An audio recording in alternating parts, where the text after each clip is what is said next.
में हमारा जो नेक्स्ट टॉपिक है उसका नेम क्या है, पार्टनरशिप डीड। अब पार्टनरशिप डीड क्या होती है, पार्टनरशिप डीड को हम किस और नाम से जानते हैं, उसको हम जानते हैं आर्टिकल्स ऑफ पार्टनरशिप के नाम से। ठीक है, अब ये सबसे इंपॉर्टेंट है। पार्टनरशिप डीड में हमारा पार्टनरशिप के बारे में सब कुछ लिखा होता है, जो जो बातें हमारी पार्टनरशिप में होती है सारी बातें इसके अंदर, सारी टर्म्स एंड कंडीशंस इसके अंदर लिखी जाती है। Partnership deed is a partnership agreement, कि पार्टनरशिप में जो एग्रीमेंट किया गया है उसके बारे में सारी बातें इसके अंदर लिखी जाती है। अब पार्टनरशिप एग्रीमेंट किस किस के बीच में होता है, between the partners of the firm which outline the terms and condition of the partnership between the partner, यानी कि क्या क्या टर्म्स एंड कंडीशंस अप्लाई होने वाली है पार्टनरशिप में, तो सब कुछ इसके अंदर बताया जाता है। अब पहली बात इसके अंदर क्या आती है, name and address of the firm, कि नेम और एड्रेस क्या है फर्म का।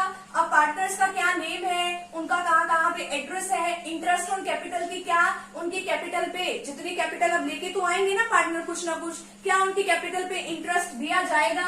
ठीक है, ड्रॉइंग यानी कि वो उसमें से कितने पैसे अपने पर्सनल यूज के लिए निकलवा सकते हैं पार्टनर्स। अगर वो उन्होंने पर्सनल यूज के लिए पैसा निकलवाया है तो उनके ऊपर कितना इंटरेस्ट लगेगा, इंटरेस्ट ऑन ड्रॉइंग लगेगी या नहीं लगेगी, लगेगी तो कितनी रेट से लगेगी। ठीक है, प्रॉफिट शेयरिंग रेशो, वो किस रेशो में अपना प्रॉफिट अर्न करेंगे। ठीक है, अब आगे क्या है, सैलरी की, क्या पार्टनर्स को सैलरी दी जाएगी या नहीं दी जाएगी। आगे होता है गुडविल। गुडविल आपका नेक्स्ट चैप्टर में आएगा। गुडविल में हम देखते हैं कि यहाँ पे जो नया पार्टनर आता है तब भी गुडविल की कैलकुलेशन करनी पड़ती है। अब जब पार्टनर रिटायर होके जाता है तब भी इसकी जरूरत पड़ती है। नेक्स्ट है accounting period of the firm, कि जो अकाउंटिंग पीरियड है वैसे जनरली 1 साल का होता है वो, कि वो कब से कब तक का होगा।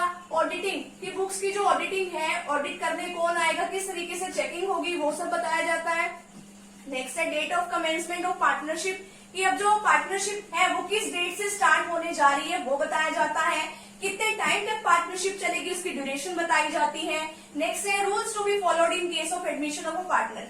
अब जब कोई नया पार्टनर हमारे बिजनेस में आता है तो किस तरीके से क्या क्या रूल्स होते हैं। ठीक है, अब देखो जब नया पार्टनर हमारे बिजनेस में आएगा तो हमारी जो है प्रॉफिट शेयरिंग रेशो भी चेंज होती है, और भी काफी सारे केसेस है कि आपका चैप्टर नंबर 4 में भी आएगा। नेक्स्ट है settlement of business. Settlement of business की अगर मान लो कोई डिस्प्यूट वगैरह अराइज हो जाता है, कोई लड़ाई झगड़े हो जाते हैं तो उसको किस तरीके से सुलझाया जाता है, क्या एक आर्बिट्रेटर की हेल्प की जरूरत होती है या नहीं, या मतलब किस तरीके से हम जो हमारे लड़ाई झगड़े अगर हो भी जाए या कोई और डिस्प्यूट अराइज हो जाए तो हम उसको किस तरीके से सुलझा सकते हैं। ठीक है, तो हमारा पार्टनरशिप डीड है, आर्टिकल्स ऑफ पार्टनरशिप जिसे हम कहते हैं। तो फटाफट से यहाँ तक का स्क्रीनशॉट ले लीजिए।